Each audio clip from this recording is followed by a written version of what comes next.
আসসালামু আলাইকুম ওয়া রাহমাতুল্লাহি ওয়া বারাকাতুহু নাহমাদুহু ওয়া নুসাল্লি আলা রাসূলিহিল কারীম আম্মা বা'দ।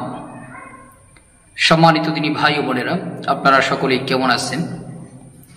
আশা করি আল্লাহ সুবহানাহু ওয়া তাআলার রহমতে সকলেই ভালো আছেন।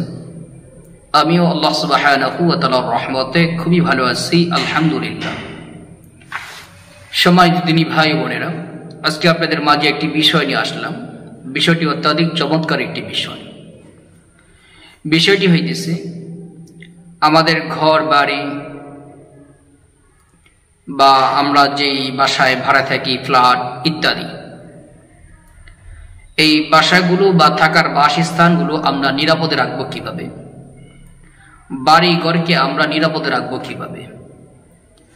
নিরাপদ বলতে জিনের আসর, জিনের জাদুটোনা, জিনের প্রভাব অথবা বিভিন্ন মানুষের বদনজর, বিভিন্ন মানুষের বিভিন্নভাবে ক্ষতি করা, জাদুটোনা করা, তাবিজ করা ইত্যাদি থেকে আমাদের বাড়িগুলো নিরাপদে রাখবো কিভাবে? এই সকল বিপদ আপদ থেকে আমাদের বাড়িটাকে যদি আমরা নিরাপদে রাখতে চাই বা আমাদের বাড়িতে আমরা যারা বসবাস করি এরা যদি নিরাপদে থাকতে চাই, তাহলে আজকের এই আমলটি আমাদের করতে হবে। আমলটি খুবই সহজ একটি আমল। আমলটি কিভাবে করব? আমলটি করার পূর্বে আমরা 4টা পেরেক নিব, 4টা তারকাটা নিব। পেরেক অথবা তারকাটা যদি নেই একটু বড় টাইপের নিব, 3 ইঞ্চি বা 4 ইঞ্চি। এই 4টা তারকাটা বা 4টা পেরেক নেওয়ার পরে ওযুর সহিত কয়েকবার ইস্তেগফার পাঠ করব, কয়েকবার দুরূদ ইব্রাহিম পাঠ করব। এরপরে সূরাতুল ফাতিহা আমরা 41 বার পাঠ করব। 4টা পেরেকের মধ্যে বা তারকাটার মধ্যে ফু দিব। 41 বার সূরা ইখলাস পাঠ করে ফু দেওয়ার পরে আয়াতুল কুরসি, কোরআনে কারিমের মধ্যে সবচেয়ে দামি আয়াত, আয়াতুল কুরসিটি পাঠ করব আমরা 21 বার। এই তারকাটার উপরে ফু দিব। এরপর সূরা কাফিরুন 7 বার তেলাওয়াত করব, ফু দিব। সূরা ইখলাস 7 বার পাঠ করব, ফু দিব।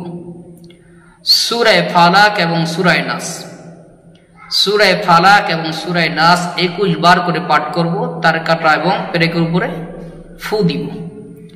সর্বশেষ ইয়া ক্বাহারু, আল্লাহ তাআলা একটি গুণবাচক নাম। ইয়া ক্বাহারু, আল্লাহ পাকের এই নামটি 121 বার পাঠ করব।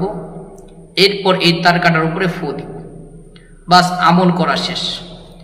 এরপরে আমরা কি করব? এই তারকাটাগুলি বাড়ির 4 কোণায় আমরা পুঁতে রাখবো অথবা ওয়ালের মধ্যে বা কাঠের মধ্যে গেঁথে রাখবো। আর যদি ফ্ল্যাট হয় তাহলে ফ্ল্যাটের 4 কোণায় 4টা তারকাটা আমরা ওয়ালে গেঁথে রাখতে পারি। এটা করার মাধ্যমে আল্লাহ তাআলা এই বাড়ি সকল প্রকার জাদুটোনা থেকে, জিনের প্রভাব থেকে আল্লাহ তাআলা হেফাজত করবেন। খুব সহজ একটি আমল বললাম। এই আমলটা আমরা অবশ্যই করার চেষ্টা করব। আল্লাহ তাআলা আমাদেরকে দুনিয়ার যে কোনো সমস্যার সম্মুখীন হলে কোরআনে আমল করার তৌফিক দান করুন, আমিন। আসসালামু আলাইকুম ওয়া রাহমাতুল্লাহি ওয়া বারাকাতুহু।